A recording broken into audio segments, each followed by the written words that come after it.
تصدیق کی، پتہ چلا کہ رجحان ذہانت، تعلیم، خصوصی ٹیلنٹ یا قسمت سے زیادہ ہیں۔ جن لوگوں نے ریسرچ کی تھی وہ اس نتیجے پر پہنچے کہ زندگی میں ہمارے 85% کامیابی رجحان کے باعث ہوتی ہے، جبکہ 15% اہلیت کی باعث۔ گو کہ اس قسم کے خواص کے حوالے سے بالکل درست فیصد نکالنا مشکل ہے، تاہم جس نے بھی انسانی رویہ کا مطالعہ کیا وہ اس بات سے اتفاق کرے گا کہ اچھا رجحان ہر انسانی کامیابی کا نقطۂ آغاز ہے۔ تمام امریکی نفسیات دانوں میں سب سے زیادہ عملی اور قابل احترام نفسیات دان ولیم جیمز نے کہا، میری نسل کی سب سے عظیم دریافت یہ ہے کہ انسان اپنے رجحان کو تبدیل کر کے اپنی زندگی کو تبدیل کر سکتا ہے۔ امریکہ کے مشہور گلوکار ہے ولیم کہتے ہیں کہ ہم اس وقت تک بہترین حال میں ہوتے ہیں جب تک ہم باقاعدگی سے اپنے رجحانات کو بہتر بناتے ہیں، چنانچہ یہ جاننا نہایت ضروری ہے رجحان کیا ہے۔ رجحان کیا ہوتا ہے؟ رجحان ایک ذہنی آؤٹ لک ہے، ذہن کی کیفیت ہے، یہ سوچنے کا طریقہ ہے، یہ وہی کچھ ہے جو کچھ کسی شخص کے اندر ہو رہا ہے۔ سوچیں اور ساتھ خود اپنے حوالے سے، دوسروں کے حوالے سے، حالات کے حوالے سے، عوامی طور پر زندگی کے حوالے سے۔ رجحان موڈ اور مزاجی کیفیت جیسا ہے، یہ توقع بھی ہے۔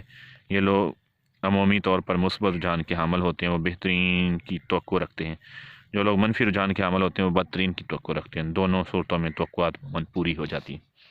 مرحوم براڈ کاسٹر اور مصنف ارل نائٹ نے رجحان کو لوگوں کے انعکاس کہا تھا۔ اندر جو کچھ ہو رہا ہے وہ لازماً باہر چھلکتا ہے۔ ہم جو کچھ کرتے ہیں کہتے ہیں وہ سب سے منعکس ہوتا ہے۔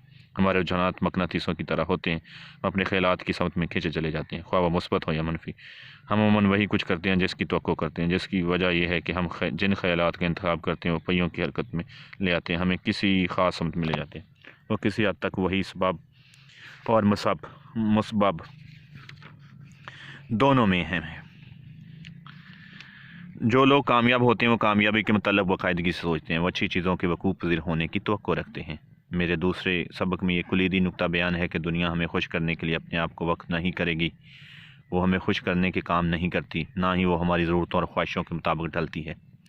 ہمارا رجحان تشکیل دیتا ہے جو ہمیں یاد دلائے کہ دنیا اس انداز میں مطابقت پیدا کرنا ہماری ذمہ داری ہے جس سے ہماری ضرورتیں اور خواہشیں پوری ہو سکیں۔ اس لیے رجحان ہمیں خوش بھی رکھتا ہے اور غمگین بھی۔ میں نے فرینکلن کی کتاب کے مطالعے سے جو سب سے اہم بات سیکھی تھی وہ یہ تھی کہ ہم اپنے خیالات کو ڈھال سکتے ہیں، وہ ہمارے حق میں کام کرے یا ہمارے خلاف۔ وہ ہمارے بہترین دوست بھی بن سکتے ہیں اور بدترین دشمن بھی۔ وہ ہمیشہ مثبت آؤٹ لک مہیا کر سکتے ہیں۔ تمہاری خود غلامی تمہارا رجحان ہے۔ اگر تم دوسرے سب لوگوں کی طرح تم اپنے آپ سے بہت ساری باتیں کرتے ہو، مجھے علم نہیں کہ وہ کسی نے اس حوالے سے تحقیق کی ہے یا نہیں، لیکن میرا اندازہ ہے کہ جب ہم اکیلے ہوتے ہیں تو ہم زیادہ وقت خود غلامی کرتے ہیں، اپنے آپ سے باتیں کرتے ہیں۔ ایسا شاید اس وجہ سے ہوتا ہے کہ ہم اچھی باتیں پسند کرتے ہیں، ہم ذہین لوگوں سے باتیں کرنا پسند کرتے ہیں، وجہ کوئی بھی ہو ہم سب خود غلامی کرتے ہیں۔ ہم جو کچھ اپنے آپ سے کہتے ہیں وہ دوسروں کی ہم سے کی ہوئی باتوں کی نسبت ہم پر زیادہ اثر ڈالتی ہے۔ ہم جو کچھ اپنے آپ سے کہتے ہیں اس کی بنیاد پر خیالات اور محسوسات کو تشکیل دیتے ہیں اور بالآخر انہی خیالات اور محسوسات کے مطابق عمل کرتے ہیں۔ گویا ہماری خود غلامی ہمارا رجحان ہے۔ چند سال پہلے کی بات ہے، میں رجحان کے موضوع پر دلچسپ نقطہ نظر تلاش کر رہا تھا۔ ایک کتاب کے نہایت دلچسپ عنوان پر میری نظر پڑی، what to say when you talk to yourself. اس کتاب کا مصنف شیڈ جو کہ سیلف مینجمنٹ کے حوالے سے ایک سنت کا درجہ رکھتا ہے، دنیا بھر میں کئی کارپوریشن اور تنظیموں کا مشیر ہے۔ وہ کتاب اپنے عنوان کی طرح اچھی نکلی۔ اس میں اچھے رجحان کی تشکیل دینے کے حوالے سے بہت سارے مشورے تھے۔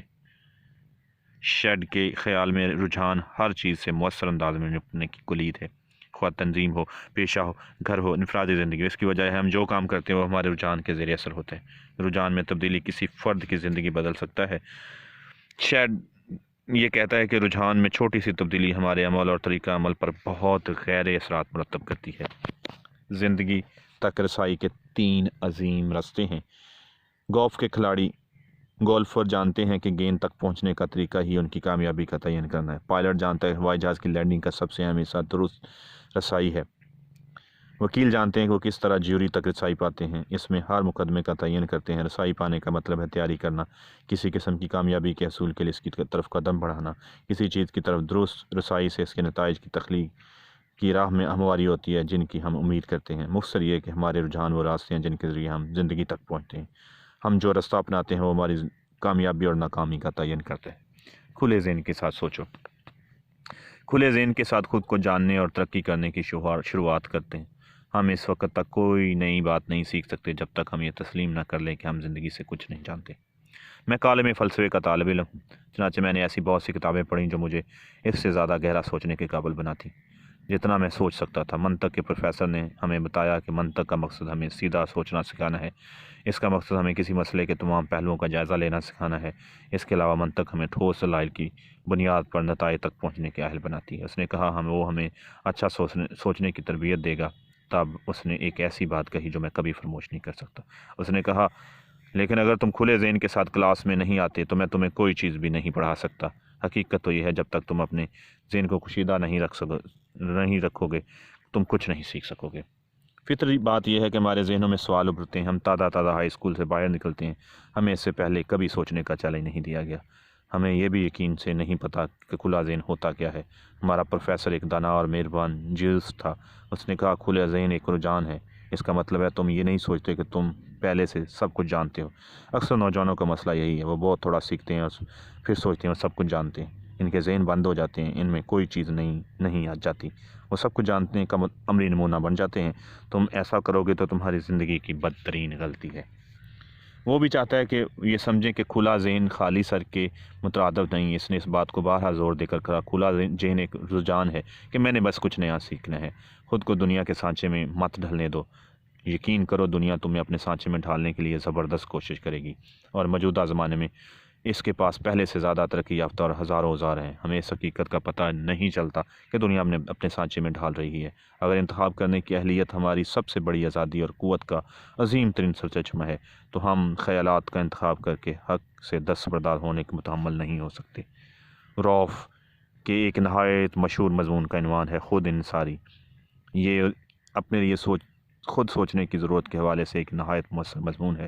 وہ 19ویں صدی کی 5ویں دہائی کے دوران بھی یہ محسوس کرتا ہے کہ بے شمار لوگ دنیا کی رائے کے مطابق زندگی بسر کرنے کا انتخاب کرتے آسان راستہ اپناتے ہیں۔